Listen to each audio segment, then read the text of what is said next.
the perfect track for everyone's wedding. Well, at least the first 40 seconds of it.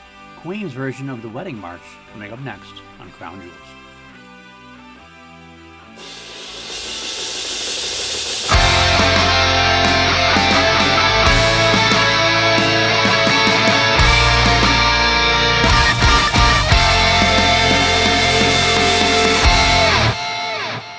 What's up, everybody? Welcome back to PLD Products Presents Crown Jewels. I'm your host, PLD, and this week we're going to the chapel and we're gonna get married. It is The Wedding March by Queen, and yes, it is what you think it is. It is Brian May arranging Richard Wagner's bridal chorus. Is the Here Comes the Bride song that everyone has heard if you've ever been to a wedding. It is called the Wedding March. A wedding march does refer to any piece in march and tempo accompanying the entrance or exit of the bride. So calling it the Wedding March allows them to play with it just a little, as we're going to find out and you're going to listen to. Well, how are you going to listen to it? Well, you're going to stop me and you're going to go down to the show notes where there's a Google Doc. In that Google Doc is a link to a YouTube video because I can't play it on the podcast. If I play it on the podcast, I could get copyright struck. YouTube hates us for doing that. I just don't want to deal with it. So I will pause. I'll have you pause me, listen to it, come back, and we'll talk about it. Because then we got to see what is the crown jewel version or the titular version of the song to put into our Ultimate Queen and solo playlist. I mean, spoiler alert, this is the only version we have, so this is automatically the crown jewel. But we can still talk about it. I can give you some history, some notes, some quotes, and all that jazz. So let's get right to it. Before we listen to it, I'll let you know again, I mentioned Richard Wagner's bridal chorus. It was an arrangement done by Brian May, and he wanted to speak about doing it in the typical Queen fashion. He said it to the BBC Radio in 1983.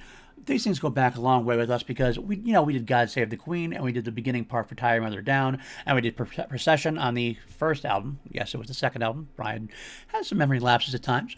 Those little guitar pieces go. I mean, I should mention that they did record Procession during the first album at that time frame. They did so much over that Queen 2 era. I'm not surprised that he kind of made that error. All right, to continue the quote, those little guitar pieces go back a long way. I had heard Hendrix thing, but his approach is very different, really. The way he did those things was to put down a line and then sort of improvise another line around, and the whole thing works on the basis of things going in and out of harmony more or less by accident. It's very much a free-form multi-tracking thing, whereas my stuff is totally arranged.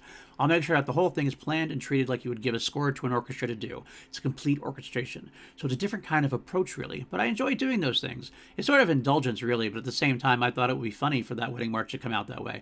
Because all our people who know our music would recognize that immediately as one of our treatments, and anyone else in the cinema would think of it as a strange wedding march. It is meant to be a musical joke anyway in the film, so it was just heightening that joke, really. There you have it. It is only Brian and Roger on this track. Brian doing the guitar orchestrations and Roger on cymbals, so it's quite simply a simple track. It's only a minute 15 according to the video, which is actually less if you consider there's bumpers on the video. So about a minute and 7 worth of actual music. So let's listen to it. Pause me, click on that link, listen, come back, and we'll talk about it.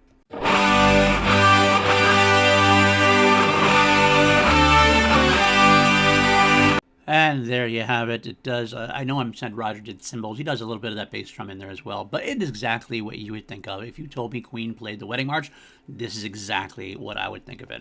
And it's a great version. If you love Queen at this point, you're probably listening to me because you love Queen, then you'll like this version. It's kind of fun.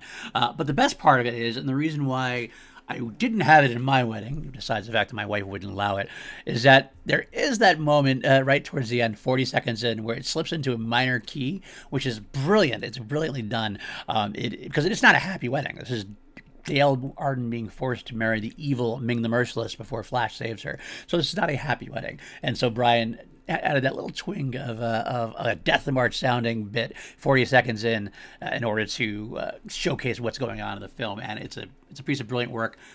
No, I loved it for that reason. But it is one reason not to play it at your wedding, because I'm hoping that you're going into your wedding not hoping to slide into a Death March at some kind for sure. All right, that's it. That's all they have, though. That is the crown jewel version. Obviously, it's only a minute and 7 seconds. It's something you might. I don't think I'd listen to it on my own, except to show people and go, "Oh, Queen's Wedding March, kind of fun." I'm not going to put it on the regular, so to speak, but it works for exactly the moment. It's an incidental piece that works for the moment. So now we get to rate this song on a scale of 1 to 11, because we always turn things up to 11 here on PLD Projects. And as most Flash Gordon soundtrack has gone, I usually only give things a 5.5 if they're incidental, because you can't grade it higher because it's not a full song, but you can't grade it lower because it is doing exactly what it's supposed to do. It's accompanying that particular piece of film. This one I will bump up a little bit, though, because of the brilliant, cheeky minor keys, so I'll slide that down to a 6.5. 6.5, can't give it any higher because it's an arrangement of a song, a good solid arrangement, but only about a minute's worth of music. So there it is. That is it for this week, folks. Can't wait for next week.